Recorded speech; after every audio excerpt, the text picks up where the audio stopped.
Hello everyone. आज जो concept हम समझने जा रहे हैं वो है कैपिलैरिटी।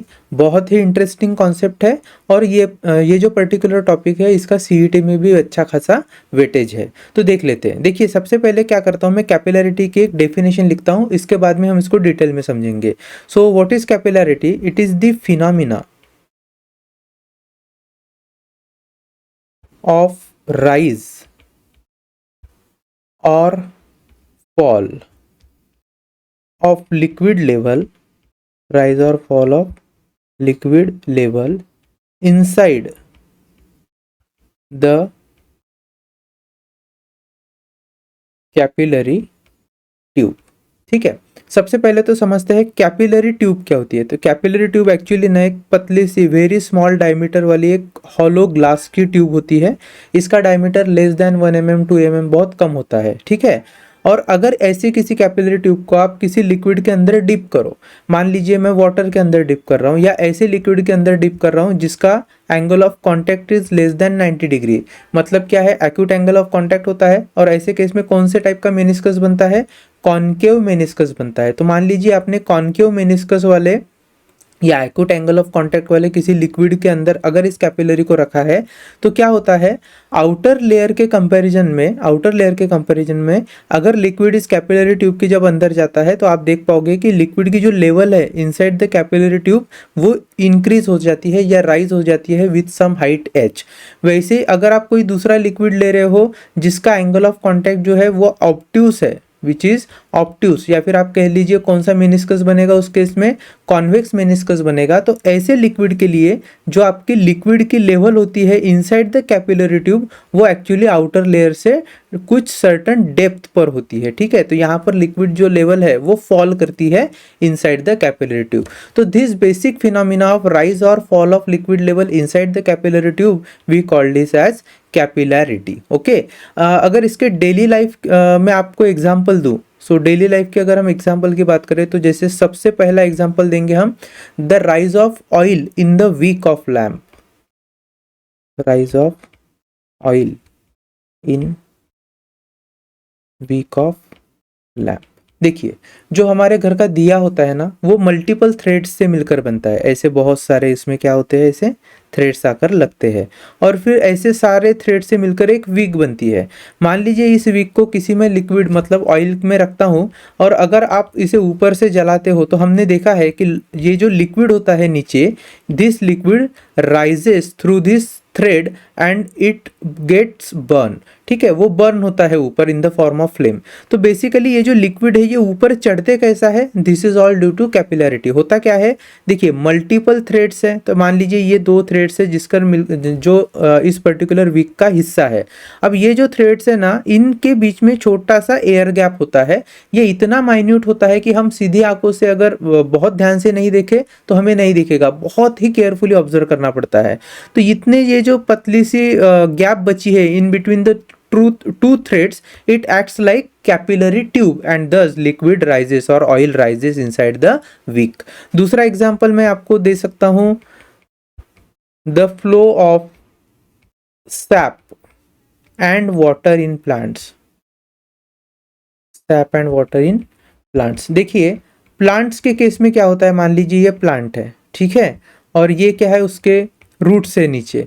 तो रूट का काम क्या होता है, they absorb nutrients and water, जो जाइलम एंड फ्लोएम के थ्रू क्या होते हैं, झाड़ों ये जो पेड़ है इस पेड़ के पत्तियों तक पहुंचते हैं, फूलों तक पहुंचते हैं। लेकिन ये होता कैसे है, क्योंकि पेड़ के पास तो कोई ऐसा पंपिंग मैकेनिज्म नहीं है कि जो भाई नीचे से वाटर लेगा और ऊपर को भेजेगा, नहीं। तो क्या होता है, ये जो जाइलम एंड फ्लोएम होते हैं ये बहुत छोटे से वेन्स जैसे स्ट्रक्चर होते हैं जिसको हम कैपिलरीज कह सकते हैं। और इसके अंदर का जो बोर डायमीटर है वो इतना छोटा होता है कि जो सैप या फिर आप जिसको फूड बोल सकते हो प्लांट का, वो न्यूट्रिएंट्स एंड वाटर जो है ये इन कैपिलरीज के थ्रू ऊपर चढ़ते हैं और प्लांट के जो लीव्स एंड फ्लावर्स वगैरह है उन्हें इसका सप्लाई किया जाता है। थर्ड एग्जांपल मैं दे सकता हूं कैपिलरिटी का, ink absorption by blotting paper. आज तो आजकल के ज़माने में तो खैर बहुत कम ही इसका एप्लीकेशन है, लेकिन हम जब छोटे थे तो क्या होता था कि इंक के पेन यूज़ हुआ करते थे, ठीक है। और मल्टीपल टाइम ऐसा होता था कि काफ़ी क्लमजी होता है इंक को हैंडल करना, तो इंक गिर जाती थी नीचे, और ऐसे अगर इंक गिर गई तो फिर जहाँ पर आपका टेबल है या फिर और कोई इंस्ट्रूमेंट्स है या जो प्लेटफॉर्म है उस पर दाग लगने का डर रहता था। इसलिए हम लोग क्या करते थे, ब्लोटिंग पेपर का यूज़ करते थे। जैसे ही आप ब्लोटिंग पेपर इंक पर रखते हो तो बहुत जल्दी इंक एब्जॉर्ब हो जाती है, ज़्यादा स्प्रेड नहीं होती है, तो सरफेस भी कम खराब होता था। या फिर आप देख लीजिए, घर में अगर कहीं पे पानी गिर गया तो आप उस पर क्या करते हो, कपड़ा ला के रख देते हो। तो ये जो रैग है, it also absorb water, it is all due to capillarity. इसके अलावा बरसात के दिनों में हमारी जो घर की छतें होती है या दीवारें होती है, आपने देखा होगा वहाँ पर ऐसा जो वाटर है, वाटर आ जाता है, गीला हो जाती है दीवारें, है ना, गीली हो जाती है। तो वो भी क्यों होता है, क्योंकि बाहर से जब पानी गिर रहा होता है दीवार पर, तो दीवार में छोटे छोटे पोर्स होते हैं and they acts like a capillary tube, और इसके कारण जो वाटर है वो बाहर से एब्जॉर्ब होकर अंदर भी आपको दीवारें गीली होती हुई दिखती है, या जो छत है वो चू रही होती है, ठीक है। तो it is all due to capillarity. I hope कि आपको बेसिक जो है कैपिलैरिटी को वो समझ में आया हो। अब सवाल ये होता है कि ये राइज या फॉल क्यों करता है liquid level inside the capillary tube, तो इसको समझते हैं। तो सबसे पहले हम समझेंगे rise of liquid level, rise of liquid inside capillary tube, inside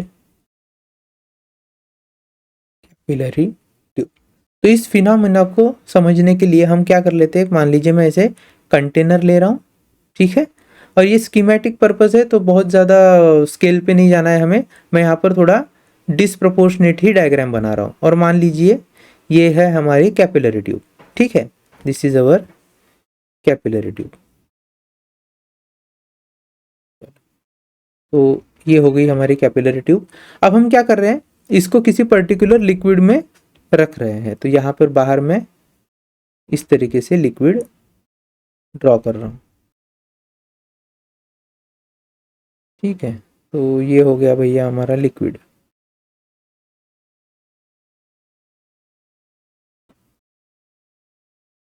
अब ये जो लिक्विड है ना, ये किस टाइप का लिक्विड है, this particular liquids wets the surface of container, wets the surface of container. और हम जानते हैं जो जो लिक्विड सरफेस को वेट कर सकता है उसके लिए जो एंगल ऑफ कांटेक्ट होता है theta, it is less than 90 degree, मतलब एक्यूट एंगल ऑफ कांटेक्ट है, ठीक है। सो एक्यूट एंगल ऑफ कांटेक्ट वाला केस है। थर्ड थिंग, ये जो पर्टिकुलर लिक्विड है ये कॉनकेव मेनिस्कस बनाता है at the point of contact. So meniscus कैसे बनेगा, कॉनकेव मेनिस्कस, ठीक है। अब कैपिलरी ट्यूब जो होती है ये इतनी कम डायमीटर की होती है कि मान लो इस पॉइंट पर अगर कॉनकेव मेनिस्कस बना है तो इस पॉइंट पर भी क्या बना होगा, कॉनकेव मेनिस्कस। और अगर आप पूरा का पूरा एक सरफेस देखो लिक्विड का तो आपको इस तरीके से कॉनकेव शेप दिखाई देगा। तो यहाँ पर मैं कॉनकेव शेप ड्रॉ कर रहा हूँ किसका, लिक्विड का। और शुरुआत में हम मान के चल रहे हैं कि आउटर जो लेयर है, आउटर जो सरफेस की लेयर है और इनसाइड जो लेयर है वो एक ही हॉरिजॉन्टल लेवल पर है, मतलब level of liquid inside and outside of the capillary tube both are same, ऐसा हम मान के चल रहे हैं। And we also have imagine that concave meniscus has been formed inside the capillary tube because of nature of liquid. ये angle of contact क्या है, कॉनकेव मेनिस्कस क्या है, ये सारी चीज़ें हमने इसके पहले के लेक्चर में अच्छे से डिटेल में देख ली है। अगर आपका वो नहीं हुआ है पार्ट तो पहले वो जाके देख लीजिए, तभी ये चीज़ें समझ में आएगी। नाउ अब हम क्या करेंगे, कुछ पॉइंट्स इमेजिन कर लेते हैं। मान लीजिए मैं इस कॉनकेव मेनिस्कस के ऊपर पॉइंट ले रहा हूँ, दिस इज पॉइंट ए, और इस पॉइंट के सेम हॉरिजॉन्टल लेवल पर एक दूसरा पॉइंट ले रहा हूँ, point C, which is outside of the capillary tube. Now point C के जस्ट नीचे एक ले रहा हूँ पॉइंट डी, और पॉइंट ए के नीचे ले रहा हूँ पॉइंट बी, ठीक है। तो हमने क्या कर लिया, ऐसे चार अलग अलग पॉइंट्स को कंसिडर कर लिया है। अब हम ये जानते हैं कि जब सरफेस फ्लैट होता है तो point above the surface and just beneath the surface, इन दोनों पॉइंट पर जो प्रेशर होता है, प्रेशर एग्जैक्टली सेम होगा। So pressure at point C would be equal to pressure at point D. ये हमें पहले ही पता है जब हमने excess pressure due to different liquid surfaces को पढ़ा था। और यहाँ पर चूंकि सरफेस प्लेन है तो obviously P C would be equal to P D. चलो इतना ठीक है।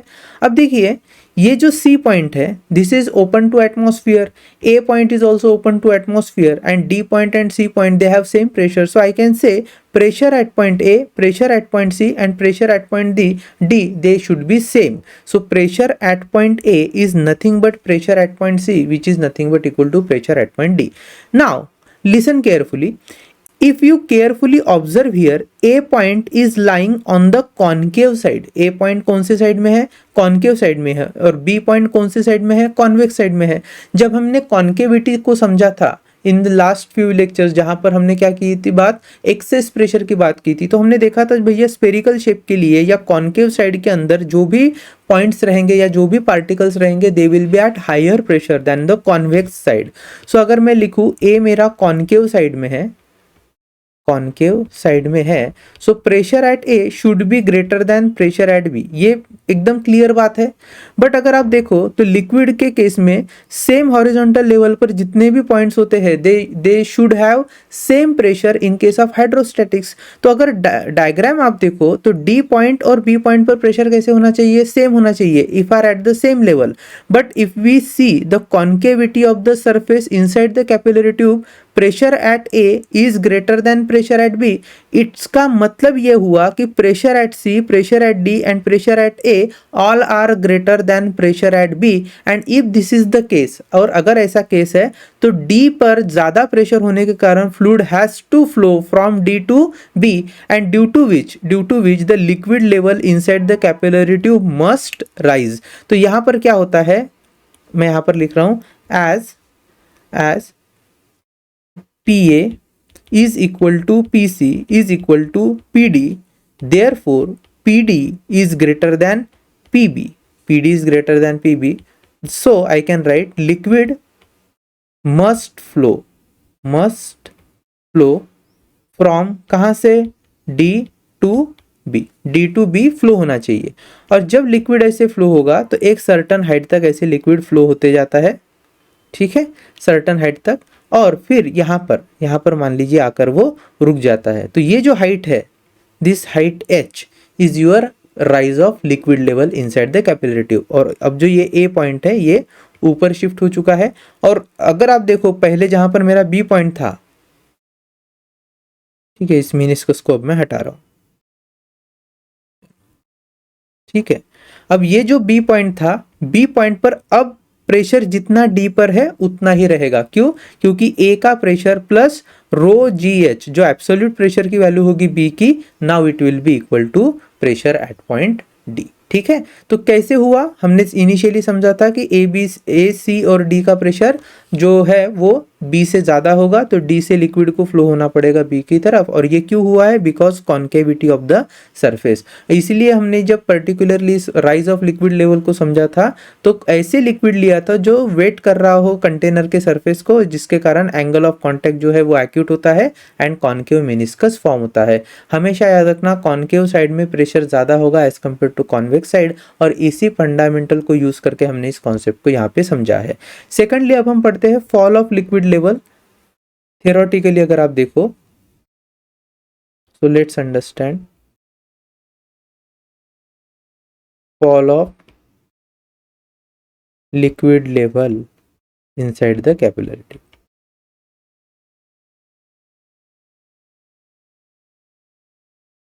यहां पर भी हम क्या कर लेंगे, फिर से वैसा ही एक कंटेनर ले लेते हैं, और नॉट टू स्केल में ऐसी डायग्राम ले रहा हूं। ये है हमारी कैपिलरी ट्यूब समझाने के लिए, ठीक है। और यहाँ बाहर हम क्या रख रहे हैं? लिक्विड रख रहे हैं। तो let's say this is liquid. अब ये जो हमारा लिक्विड है, इस लिक्विड का नेचर कैसा है? It does not, liquid does not wet the surface, does not wet the surface of container. और जो लिक्विड्स कंटेनर के सरफेस को वेट नहीं करता उसके लिए angle of contact is greater than 90 degree, that is obtuse angle होता है। एंगल ऑफ कांटेक्ट कैसे होता है? ऑब्ट्यूज होता है। और जो मेनिस्कस फॉर्म होता है वो कैसे फॉर्म होता है? कॉन्वेक्स शेप का होता है। सो कॉन्वेक्स मेनिस्कस। अब इनिशियली हम मान लेते हैं कि भैया चलो लिक्विड की level inside the capillary tube and outside the capillary tube same है, तो जो कॉन्वेक्स मेनिस्कस है, ध्यान से समझना, ये जो कॉन्वेक्स मेनिस्कस है ये अब इसके अंदर बन चुका होगा लाइक दिस। ठीक है, फिर से हम यहाँ पे क्या करेंगे, कुछ पॉइंट्स कंसिडर करते हैं। मान लीजिए this is point A, this is, इसके ए पॉइंट के नीचे में ले रहा हूँ point B, let's say this is point C and this is point D.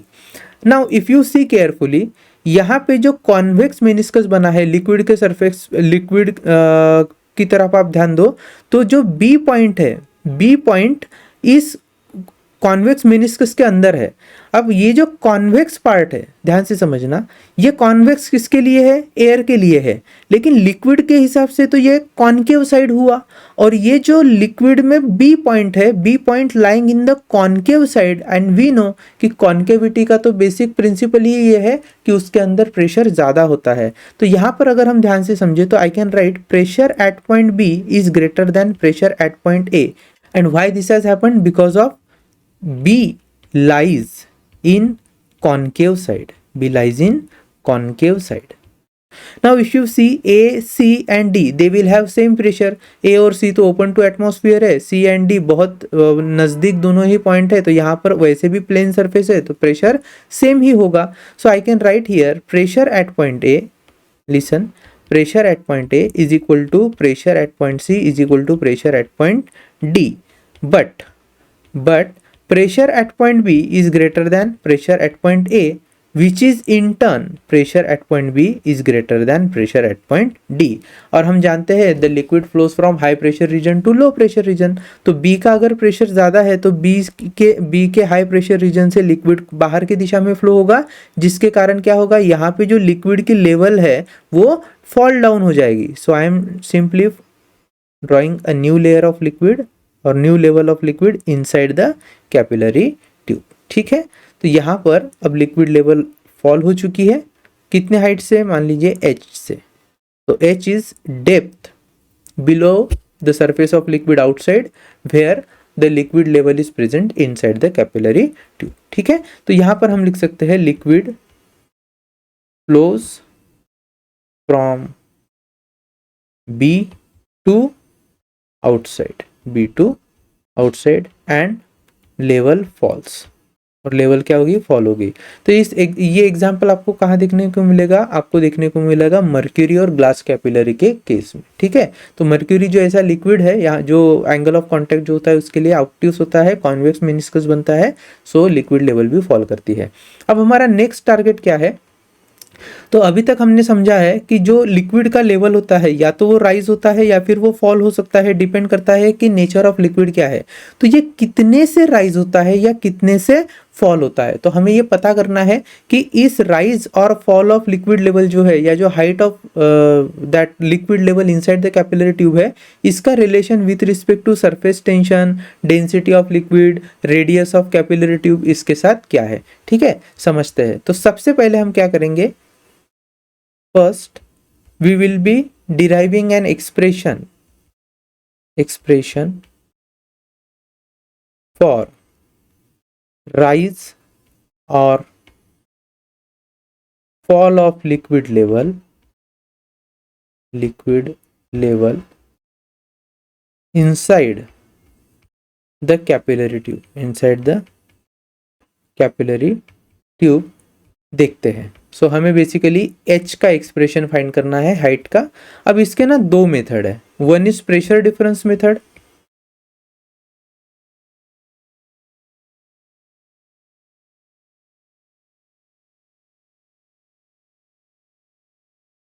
And another is forces method. ठीक है, दोनों से ही जो फॉर्मूला आएगा वो सेम निकल कर आता है। फॉर्मूला क्या होता है, h इज इक्वल टू 2 साइंस of t cos of theta upon rho ji are. ठीक है, एक एक करके समझने वाले हैं। यहाँ पर हम देखेंगे जो थीटा है that is basically your angle of contact, t is surface tension of the liquid, r is radius of capillary tube, rho is density of liquid, g जो है वो एक्सेलरेशन ड्यू टू ग्रेविटी है, and h is the height. अब level चाहे increase हो चाहे fall हो, formula same ही रहेगा। ठीक है, अब इसमें एग्जैक्टली ऐसा क्यों है ये आगे समझते हैं। तो सबसे पहले हम पढ़ेंगे pressure difference method.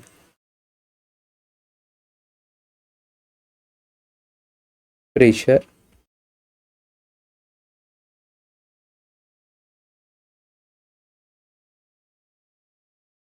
Difference method.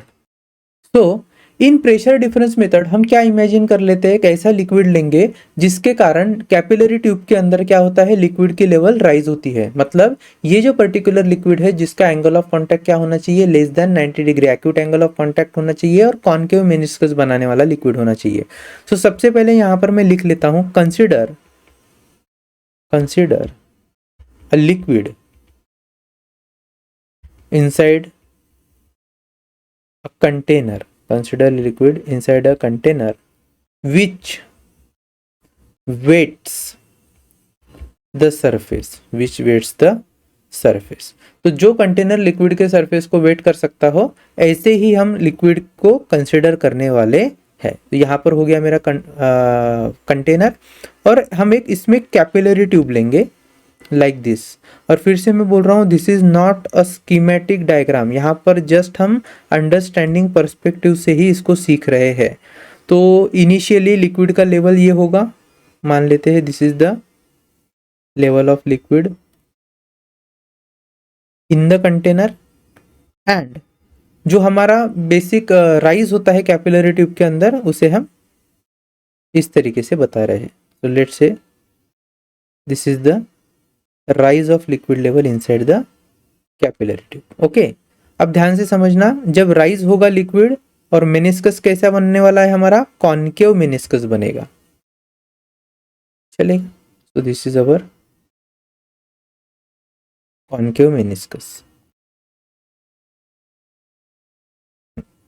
Now let's say ये जो हाइट है, जितने हाइट से लिक्विड लेवल राइज हुआ होगा, इसे मैं h से रिप्रेजेंट कर रहा हूँ।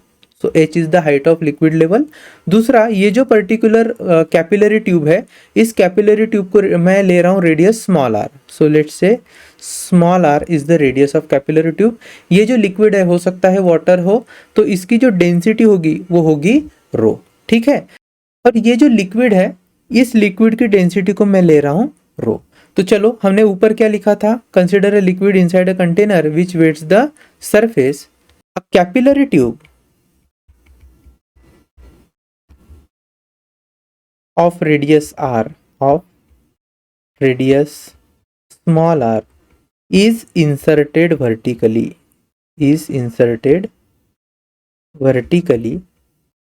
as shown in figure।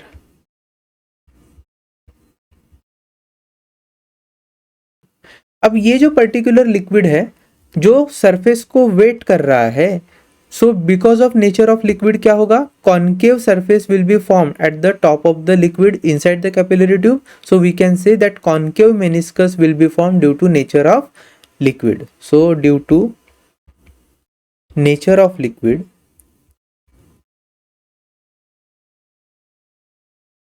concave meniscus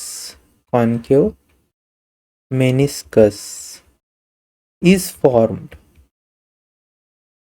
inside the capillary tube,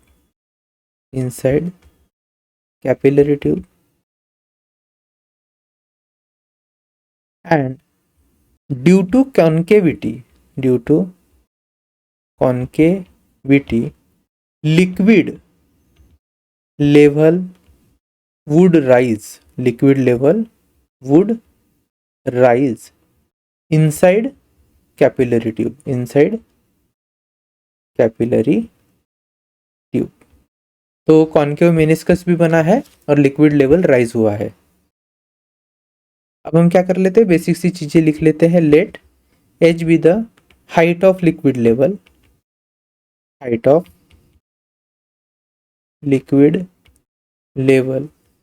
inside the container, inside the capillary tube।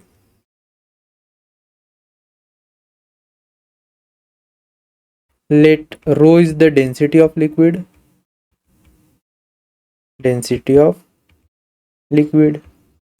theta be the angle of contact।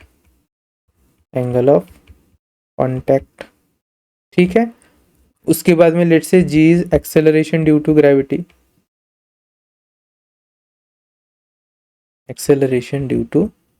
gravity, and T be the surface tension of liquid। Surface tension of liquid. ठीक है, और हमने क्या किया है पहले ही, यहाँ पर जो कैपिलरी ट्यूब ली है, इस कैपिलरी ट्यूब की जो रेडियस है आर, इसको पहले ही हमने मेंशन करके रख लिया है। अब हम क्या करते हैं, ये जो पर्टिकुलर कैपिलरी ट्यूब और उसका मेनिस्कस वाला हिस्सा है, इसको मैं थोड़ा सा जूम करके आपको यहाँ पे ड्रॉ करके दिखा रहा हूँ। तो मान लीजिए ये कैपिलरी ट्यूब का अपर सरफेस है, ठीक है, और ये जूम किया हुआ पार्ट है, चलेगा। और जो मेनिस्कस हमारा बना है वो इस तरीके से कॉनकेव मेनिस्कस बना है, ऐसा हम मान लेते हैं। और इस कॉनकेव मेनिस्कस के नीचे हमारा पूरा लिक्विड है, और जो लिक्विड की हाइट होगी फ्रॉम इट सरफेस वो नीचे से कहीं से तो होगी, and that would B h। See if you carefully notice, ये जो कॉनकेव मेनिस्कस है ये इंटरफेस है in between air and this particular liquid जिसकी डेंसिटी है रो। तो ये जो पर्टिकुलर इंटरफेस है, क्या मैं इसको एक बड़े से एयर बबल का हिस्सा मान सकता हूँ? बिल्कुल मान सकता हूँ। तो इसका मतलब होगा कि ये अगर एयर बबल का हिस्सा है तो ये जो एयर का बबल हुआ, यहाँ पर जितने भी पॉइंट्स होंगे उनका प्रेशर ज़्यादा होना चाहिए एज कंपेयर टू लिक्विड। इस इंटरफेस के अंदर का हिस्सा चूंकि वो कॉनकेव साइड में आ रहा है तो उसका ऑब्वियसली प्रेशर क्या होगा, ज़्यादा होगा, और जो आउटसाइड लिक्विड के पार्टिकल्स है वो कम प्रेशर पर रहे होंगे। तो इसके हिसाब से ये जो मेनिस्कस है, मान लेता हूं मैं कि इसका रेडियस है कैपिटल आर, और जबकि जो कि हमने कहा था कि ये जो हमारा कैपिलरी ट्यूब है ये इसका रेडियस क्या है, स्मॉल आर। तो इस स्मॉल आर वाले सेंटर से ही हम कैपिटल आर जो मेनिस्कस है इसका भी सेंटर डिराइव कर रहे हैं। ठीक है, so this capital R is the radius of meniscus. So I am writing here, let capital R is radius of meniscus, radius of meniscus. Now ये जो meniscus है, जो concave meniscus है, इसका अगर आप point of contact देखो यहाँ पे, this is the point of contact. इस point of contact से लगकर जो सरफेस है लिक्विड का, जो कॉनकेव मेनिस्कस का पार्ट है, अगर इसे मैं एक टेंजेंट ड्रॉ कर दूं और इस टेंजेंट का और वॉल ऑफ कंटेनर के बीच का जो एंगल होता है यही क्या होता है, एंगल ऑफ कांटेक्ट। तो यहाँ पर ये जो पर्टिकुलर थीटा है which represents angle of contact, the same angle can be made by this radius of meniscus with respect to radius of capillary tube here. तो इसे मैं थीटा से रिप्रेजेंट करूंगा। What is theta? Theta is angle of contact which is again same for angle between radius of the capillary tube and the radius of the meniscus. Now अब मैं यहाँ पर क्या बोल सकता हूँ, from figure अगर आप ध्यान से देखोगे तो यहाँ फिगर से ये एक राइट एंगल ट्रायंगल तैयार हो गया है, और इस राइट एंगल ट्रायंगल में cos थीटा की क्या वैल्यू होगी, adjacent side upon hypotenuse. So from figure cos of theta is equal to adjacent side is small r, hypotenuse is capital r, therefore capital r क्या हो जाएगा, that would be equal to small r upon cos of theta. Correct है। चलो दूसरी चीज, यहाँ पे ये जो कॉन्केविटी है, this concavity is a part of larger air bubble, और हम जानते हैं कि जैसे मैंने बोला था कि कॉन्केविटी अगर होगी तो कॉन्केव साइड का प्रेशर ज्यादा होगा, एक्सेस प्रेशर होगा, एंड दैट एक्सेस प्रेशर का जो एक्सप्रेशन है वो given by Laplace law.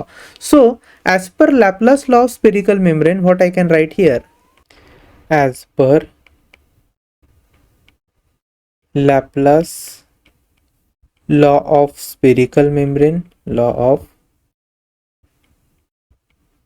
spherical membrane, जो एक्सेस प्रेशर होता है it is given by PI minus P naught is equal to, अगर आप यहाँ पर ध्यान से देखो तो सिंगल इंटरफेस है, even though it is part of air bubble, देखने में तो ये एयर बबल का हिस्सा लगता है, लेकिन सिंगल इंटरफेस होने के कारण हम एक्सेस प्रेशर को लिख सकते हैं 2 times of surface tension divided by radius of that meniscus, right. तो यहाँ पर P I minus P not, इसको अगर मैं 2t अपॉन आर लिख रहा हूँ तो आर के लिए तो हमारे पास ऑलरेडी एक्सप्रेशन है small r upon cos theta.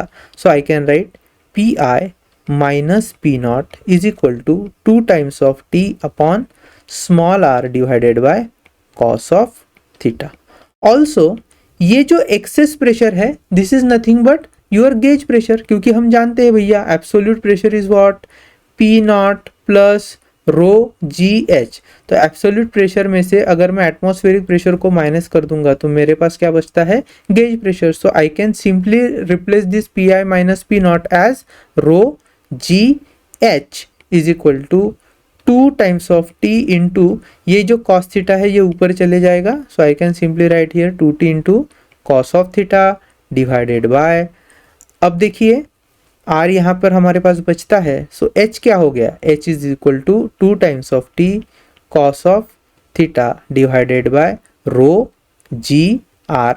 This is the expression for height of liquid column inside the capillary tube. और यहाँ पे राइज हो रहा है लिक्विड, आपने देखा होगा लिक्विड क्या हो रहा है, राइज हो रहा है। यहाँ जो कॉस थीटा है, कॉस थीटा बेसिकली, थीटा किसका है, एंगल ऑफ कांटेक्ट का। तो जिस केस में लिक्विड राइज होता है वहां पर एंगल ऑफ कांटेक्ट कितना होता है, लेस देन 90 डिग्री, मतलब एक्यूट एंगल है। लेकिन अगर क्या हो कि मैं कोई दूसरा ही लिक्विड यूज करूं, जैसे for example if liquid that does not wet the surface, liquid that does not wet the surface, मैं यूज करता हूं weight the surface is considered, तो ऐसे केस में theta is greater than 90 degree, तो आपका कॉस थीटा क्या रहेगा, फिर कॉस थीटा इज निगेटिव। और अगर कॉस थीटा निगेटिव हुआ तो एच भी क्या हो जाएगा, एच वुड ऑल्सो भी निगेटिव। और ये जो निगेटिविटी है ना, या फिर जो निगेटिव साइन है, it indicates fall of liquid level, fall of liquid level inside the capillary, inside the capillary tube। तो फॉल के लिए भी अगर हमें फॉर्मूला बनाना होगा तो सेम फॉर्मूला रहेगा, कितने डेप्थ पर वो फॉल हुआ है, so 2 times of T cos of theta divided by rho ji are. ठीक है, यहाँ पे जो हमें सबसे ज्यादा समझना है वो ये है कि h is directly proportional to t, it is inversely proportional to rho, it is inversely proportional to g and it is inversely proportional to the radius of your capillary tube. ठीक है, अगर r को आप replace करना चाहो diameter से तो r is what, diameter by 2, so you can simply write 2 ऊपर चले जाएगा, so 4 times of t cos of theta upon rho g d. So मैं लिख रहा हूं if d is diameter then h would be equal to 4 times of t cos of theta divided by rho g into d which is my diameter। ठीक है, अगर आपको CET के question solve करने हैं तो रिलेशन क्या क्या याद रखना है, सबसे पहला h is directly proportional to t, h is directly proportional to cos of theta, h is inversely proportional to rho, it is also inversely proportional to radius and it is also inversely proportional to acceleration due to gravity। ये दोनों चीजों पर हमें खास focus रखना है while solving the questions। अब हम क्या कर लेते हैं, फोर्सेस मेथड को एक बार देख लेते हैं। तो फोर्स मेथड या forces method, force method interesting method है, एंट्रेंस के लिए जो कई सारे तरीके के सवाल होते हैं इस चैप्टर से रिलेटेड वो इस मेथड से इजीली सॉल्व हो जाते हैं। आगे हम देखने वाले हैं नेक्स्ट लेक्चर में जो सीईटी के क्वेश्चंस होंगे वो। फिलहाल फोर्स मेथड को समझते हैं। ये कोर आइडिया क्या है, फोर्स मेथड का कोर आइडिया क्या है, इसे समझने के लिए मैं आपको एक कैपिलरी ट्यूब निकाल कर दिखा रहा हूँ। तो मान लीजिए थोड़ा सा बड़ा ही कैपिलरी ट्यूब निकाल रहे हैं हम लोग समझने के लिए कि एक्चुअली फोर्स मेथड काम कैसे करता है। तो मान लो ये मेरी है कैपिलरी ट्यूब जिसकी रेडियस होगी स्मॉल आर, और यहाँ फिलहाल नीचे इस लेवल पर लिक्विड है। ठीक है, यहाँ पर फिलहाल नीचे लिक्विड है और हम कौन सा लिक्विड कंसीडर करेंगे, जो लिक्विड सरफेस को वेट करता हो और जिसके कारण कॉन्केव मेनिस्कस फॉर्म होता हो। तो हम फिलहाल मान लेते हैं कि जो लिक्विड की लेवल आउटसाइड है कैपिलरी ट्यूब के, वही लेवल इनसाइड भी है कैपिलरी ट्यूब के अंदर, ऐसा हम मान के चलते हैं। और यहाँ पर हम कॉन्केव मेनिस्कस बना रहे हैं। तो ध्यान से समझना, वैसे तो इजी है लेकिन कॉन्सेप्ट जो है वो अंडरस्टैंड करना इंपॉर्टेंट है। तो इस तरीके से ना एक कॉन्केव मेनिस्कस इसके अंदर बना होगा। ठीक है। और अगर कॉन्केव मेनिस्कस है तो ये एक कटोरी जैसा दिखेगा हमें, है ना। सो कटोरी ऊपर से आप देखोगे तो वो एक कटोरी जैसा दिखेगा, जिसका कहीं तो ये बॉटम होगा ऐसे, राइट, यस, इस तरीके से ये एक बॉटम होगा। और जो सरकमफ्रेंस है, इनसाइड सरकमफ्रेंस किसका, कैपिलरी ट्यूब का, वहां पर मैं कुछ ऐसे मॉलिक्यूल्स रिप्रेजेंटेशन पर्पज से दिखा रहा हूं आपको, ठीक है। और अगर आप ध्यान से समझ पाओ तो ये पूरी प्रोफाइल कैसी होगी, तो एक टोकरी की तरह ये प्रोफाइल होगी इस तरीके से, है ना। तो ये टोकरी की तरह प्रोफाइल होगी, मेरे ख्याल से आप इसको समझ पा रहे होंगे। अब जब लिक्विड लेवल राइज होगी, मतलब यहां से इन पर्टिकुलर लिक्विड मॉलिक्यूल को बॉटम से ऊपर कोई तो खींच रहा होगा, क्योंकि मॉलिक्यूल के पास अपने तो हाथ पैर है नहीं, तो कोई तो होगा ना जो इसे ऊपर खींच रहा होगा। यहां पर ऊपर उसे कौन खींचता है ताकि liquid level inside the capillary tube rise हो, इसे समझने के लिए हमें force due to surface tension के बारे में थोड़ा सा समझना पड़ेगा। देखिए यहां मैं थोड़ा सा जूम कर रहा हूं, नियर पॉइंट ऑफ कॉन्टैक्ट। अगर आप ध्यान से देखो तो ये जो पार्ट है, this part represents concave meniscus, ये इतना पार्ट, राइट, ये जो पार्ट है कॉन्केव मेनिस्कस रिप्रेजेंट करता है। और near the point of contact at the wall of capillary tube जो फोर्स होगा due to surface tension, it will act along the surface of liquid. तो यहाँ इस पॉइंट ऑफ कॉन्टैक्ट में, यहाँ इस पॉइंट ऑफ कॉन्टैक्ट में जो force due to surface tension होगा वो टेंजेंशियल होगा to the surface of liquid, क्योंकि ये वो सरफेस है, आप देख पा रहे कि नहीं, ये तो आउटर बाउंड्री हो गई जो कटोरे की जैसा ब्रिम होता है वैसे, लेकिन जो एक्चुअल सरफेस है कॉन्केव वाला वो तो ये नीचे का है। तो इस कॉन्केव सरफेस को एक टेंजेंशियल डायरेक्शन में क्या लगेगा, force due to surface tension लगेगा। तो इस पॉइंट पर which is in the contact with capillary tube I am drawing a force due to surface tension, so which is like tangential to the free surface near the point of contact. तो यहां पर हमने एक tangential force ऐसे draw कर लिया है, इसे मैं लिख रहा हूं force due to surface tension, this is my force due to surface tension. तो जैसे यहां लेफ्ट साइड में होगा वैसे ही राइट साइड में भी होगा, बिल्कुल। तो यहां पर भी हम एक force due to surface tension ऐसे ड्रॉ कर लेते हैं। हमेशा याद रखना force due to surface tension उस पर्टिकुलर सरफेस को टेंजेंट ही लगेगा। Now this is also F of T. अब जैसे इन दो मॉलिक्यूल्स पर जो इस पर्टिकुलर कैपिलरी ट्यूब के कांटेक्ट में है, वैसे ही सारे जो मॉलिक्यूल्स मैं आपको दिखा रहा हूं उन पर भी क्या लग रहे होंगे, force due to surface tension लग रहे होंगे, कुछ इस तरीके से, है ना। हर मॉलिक्यूल पर क्या लग रहा होगा, force due to surface tension लग रहा होगा। यहाँ पर भी ऐसे force due to surface tension लग रहे होंगे। आई होप कि आप ये जो पर्टिकुलर ज्योमेट्री है इसको समझ पा रहे हैं। नाउ अब ये जो force due to surface tension है इसको हम क्या कर लेते हैं, दो पर्टिकुलर कंपोनेंट में रिजॉल्व कर लेते हैं। चूंकि फोर्स एक वेक्टर क्वांटिटी है तो इसको हॉरिजॉन्टल एंड वर्टिकल मैनर में हम रिजॉल्व कर सकते हैं। तो नाउ लेट्स से ये जो molecule near the point of contact है with respect to capillary tube, I am resolving this component like horizontal, ऐसे हॉरिजॉन्टल कंपोनेंट में इसको डिवाइड कर रहा हूँ।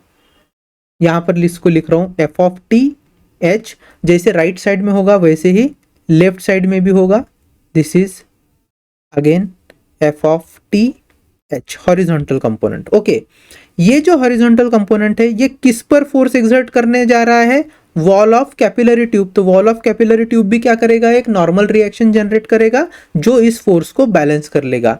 अच्छा, यहाँ पे जैसे लेफ्ट में बैलेंस होगा वैसे ही राइट में भी वॉल के कारण जो नॉर्मल रिएक्शन आएगा वो हॉरिजॉन्टल कंपोनेंट को बैलेंस कर रहा है। अब आते हैं वर्टिकल कंपोनेंट पर। ध्यान से समझना, इस वर्टिकल कंपोनेंट पर अगर मैं एफ ऑफ टी का वर्टिकल कंपोनेंट यहाँ पर रेड कलर से ही दिखा रहा हूँ, so this is the vertical component of force due to surface tension. जैसे राइट साइड में दिखा रहा हूँ वैसे मैं इसको लेफ्ट साइड में भी ड्रॉ करके दिखा रहा हूँ।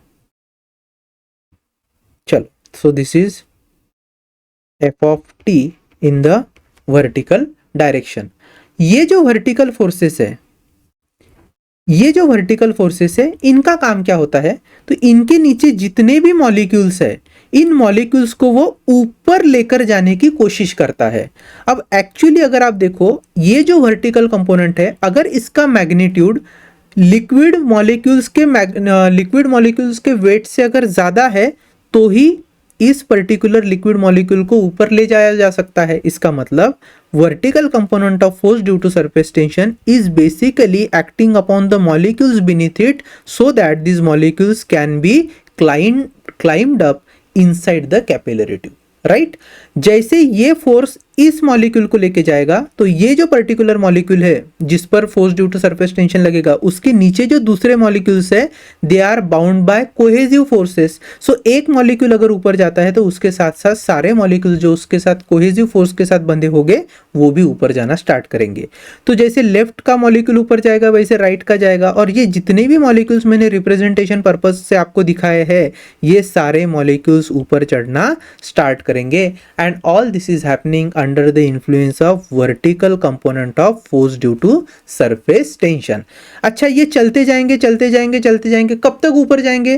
तो एक सर्टन हाइट ऐसी आएगी, मान लीजिए यहां पर मैं रफ में ऐसी हाइट बना रहा हूं, तो एक सर्टन हाइट आ रही है, यहां पर हम ड्रॉ कर रहे हैं हाइट को, राइट। सो ये जो सर्टन हाइट है यहीं तक हम देख पा रहे हैं कि force vertical component of force due to surface tension, this is FTV, becomes exactly equal to the weight of the liquid molecule। चलो यहां पर मैं ऐसी डायग्राम बना ही लेता हूं। मान लेते हैं कि यहां तक इस पर्टिकुलर हाइट तक लिक्विड के जो मॉलिक्यूल्स है वो चढ़ चुके हैं ऊपर, ठीक है, चढ़ गए। अब ये ऊपर चढ़ते ही रहते, लेकिन हुआ क्या, जैसे कि मैंने बोला कि इस h हाइट तक आते आते क्या हो गया, force due to surface tension का जो वर्टिकल कंपोनेंट है इसका मैग्नीट्यूड और वेट ऑफ लिक्विड मॉलिक्यूल जिस पर ये जो वेट है ये डाउनवर्ड लग रहा होगा because of acceleration due to gravity. तो इस वेट का मैग्नीट्यूड और force due to vertical component, force due to surface tension का जो वर्टिकल कंपोनेंट है दोनों ही क्या हो गए, इक्वल हो गए। और जैसे ही वो इक्वल हो जाएंगे तो लिक्विड लेवल यहां पर आकर रुक जाएगी, ठीक है, यहां पर आकर रुक जाएगी। और यहां पर जितना भी, ध्यान से समझना, यहां पर जितना भी liquid in terms of its weight ऊपर आया है it is entirely supported by vertical component of surface tension, ठीक है। अब जैसे कि मैंने आपको बताया ये जो वर्टिकल कंपोनेंट और हॉरिजॉन्टल कंपोनेंट है हमने रिजॉल्व किए हैं, तो रिजॉल्व करने के लिए कोई तो थीटा भी चाहिए, तो हम क्या कर लेते हैं, थीटा को समझते हैं।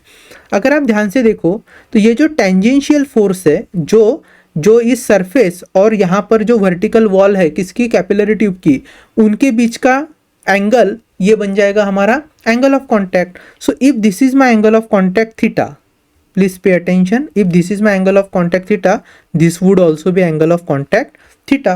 तो जो vertical component हो जाएगा वो क्या हो जाएगा, f of t cos of theta, right. यहां पर भी राइट साइड में मैं लिख रहा हूं f of t vertical component is what, f of t which is force due to surface tension into cos of theta, and this particular part is playing important role while making this liquid to climb over the wall of container या wall of capillary tube जिसके अंदर ये particular liquid फंसा हुआ है। And this force is actually balancing the weight of the liquid column, ठीक है। चलो, सो यहाँ पर मैं mg लिख रहा हूँ। आई होप कि इतना आपको समझ में आ गया होगा, यही बेसिक आइडिया है। अब इसका यूज करके हम कैसे हाइट, ये जो h हाइट निकली है इसके लिए एक्सप्रेशन फाइंड करते हैं, देखते हैं आगे। चलिए, सो मैं लिख रहा हूँ अभी बेसिक सा हम लिख लेते हैं। Consider a liquid that weights the surface of container is placed, a capillary tube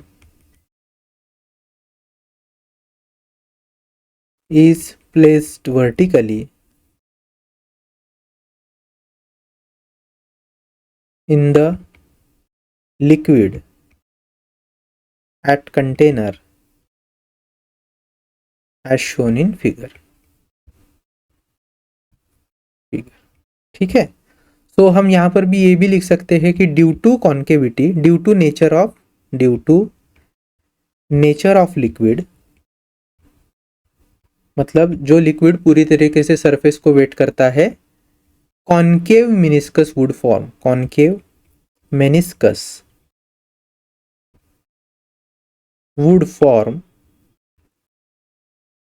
inside the capillary tube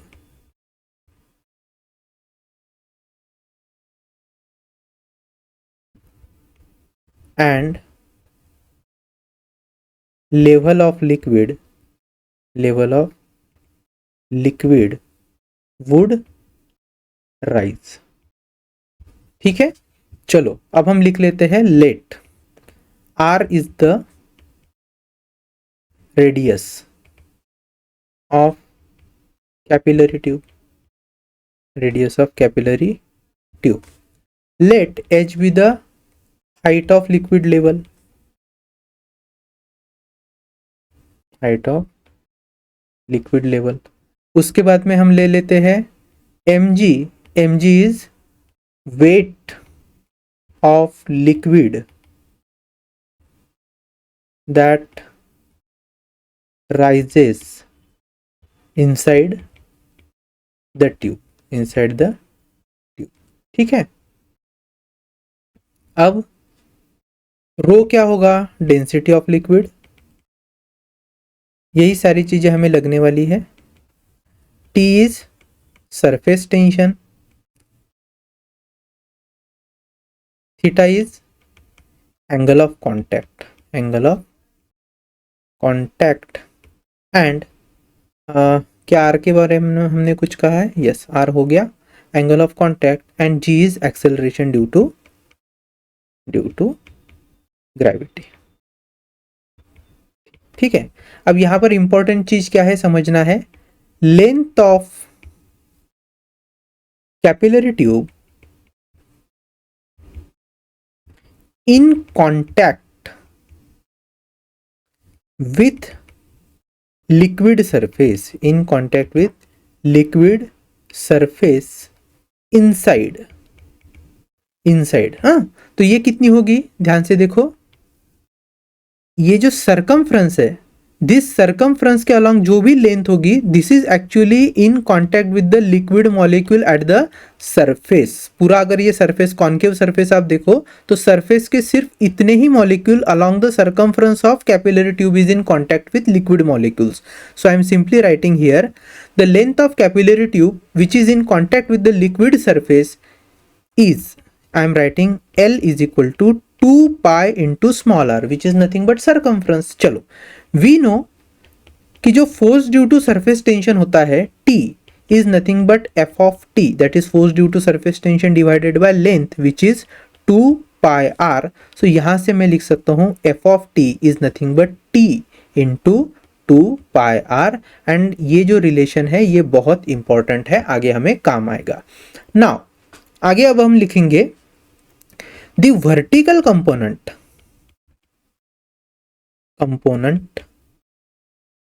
of surface tension या फिर force due to surface tension, force due to surface tension is responsible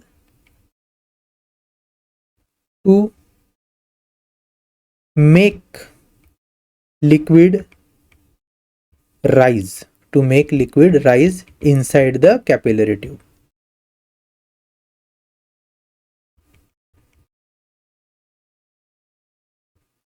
ठीक है, सो अब हम क्या कर लेते हैं, therefore Ft force due to surface tension का वर्टिकल जो कंपोनेंट है वो क्या होगा, रिजॉल्व करने के बाद आ जाएगा F of T into cos of theta where theta is angle of contact we have already seen। now अब ये जो force due to surface tension का वर्टिकल कंपोनेंट है, इसने क्या किया, लिक्विड मॉलिक्यूल को ऊपर लेकर गया। वो कब तक लेकर गया, अप टू एक सर्टन हाइट h, जहां पर f of t vertical component की वैल्यू एग्जैक्टली इक्वल कितनी किसकी हो जाएगी, लिक्विड मॉलिक्यूल का जो वेट है वहां तक की। तो यहां मैं लिख रहा हूं कि at height h force due to liquid column, force due to surface tension का vertical component becomes exactly equal to weight of liquid inside the capillary tube which has been risen. Now I can also write here f of t into v, sorry, f of t जो vertical component है, it is nothing but f of t cos theta. So I am simply writing this as f of t cos of theta which is equal to mg. But if you see carefully, this force due to surface tension is what? T into 2 pi r. What is T? Surface tension. So T into 2 pi r multiplied by cos theta is equal to, अब m क्या है? Mass of liquid inside the capillary tube, जो ऊपर चढ़ा है, इसी मास को हम लिख सकते हैं rho, which is the density of liquid multiplied by volume. जो लिक्विड इस पर्टिकुलर सिलेंड्रिकल कॉलम के अंदर होगा, ये वाला, ये जो लिक्विड है ना सिलेंड्रिकल कॉलम के अंदर, इतने पूरे वेट को F of T vertical component ने, जो कि ऑल द मॉलिक्यूल्स के अलॉन्ग लग रहा होगा, इन्होंने क्या करके रखा है? सपोर्ट करके रखा है. तो यहाँ पर ये जो पर्टिकुलर वॉल्यूम की बात मैं कर रहा हूँ, इस वॉल्यूम को हम कंसिडर करेंगे. सो अब यहाँ पर मैं लिख रहा हूँ rho into v into g. देखिए रो, वी क्या लिखना पड़ेगा? Area into height of that liquid column inside the capillary tube. So area क्या होगा? एरिया जो कैपिलरी ट्यूब का एरिया है दैट इज पाई आर का square multiplied by height h into g. बाकी चीज़ें तो जैसी कि वैसी इधर रहेगी, t into 2 pi r into cos of theta. ठीक है, चलो क्या कैंसिल होता है? देखिए r यहाँ से कट जाएगा आर स्क्वायर में से, पाई भी कट हो जा रहा है, और कुछ कट होता है क्या? चलो फिलहाल तो नहीं कट हो रहा है. सो क्या बचता है हमारे पास? 2 into T into cos of theta is equal to rho into r into h into g. So rho into r into h into g. यहाँ से मुझे अगर h को सेपरेट करना है तो मैं लिख सकता हूँ 2t cos of theta divided by rho g r. आया? सेम फॉर्मूला आया. So height of liquid that is raised inside the capillary tube is given by 2t cos theta upon rho g r. अगर मैं diameter को 2 times of r consider करता हूँ, so r can be written as d by 2, और इसको अगर replace कर लूँ डायमीटर से r को, तो क्या हो जाएगा? 4 times of t cos of theta divided by rho g into d. This is the expression for height of liquid that is being raised inside the capillary tube. ठीक है, अच्छा. अब यहाँ पर ये जो cos थीटा है, cos थीटा क्या बताता है? एंगल ऑफ कांटेक्ट का cos वैल्यू. और ये जो एंगल ऑफ कांटेक्ट है, जिस केस में लिक्विड की लेवल राइज होती है, वो एक्यूट एंगल ऑफ कांटेक्ट होता है. लेकिन अगर मैं कोई ऐसा लिक्विड लेता हूँ जिस केस में एंगल ऑफ कांटेक्ट ऑब्ट्यूस हो, तो क्या हो जाएगा? सो जैसे ही एंगल ऑफ कांटेक्ट ऑब्ट्यूस हो गया, तो cos थीटा की वैल्यू निगेटिव होगी. अगर cos थीटा निगेटिव आया तो h की भी वैल्यू क्या हो जाएगी? निगेटिव. और निगेटिव साइन क्या इंडिकेट करता है? कि आपको जो हाइट कंसिडर करनी है या जो लेवल कंसिडर करनी है, वो सरफेस से डाउनवर्ड कंसिडर करनी है. सो यहीं पर हम लगे तो छोटा सा लिख लेते हैं. If liquid that doesn't wet the surface is considered, that doesn't weight the surface is considered, then theta would be greater than 90 degree. कौन सा मेनिस्कस बनता है ऐसे केस में? कॉन्वेक्स मेनिस्कस बनता है.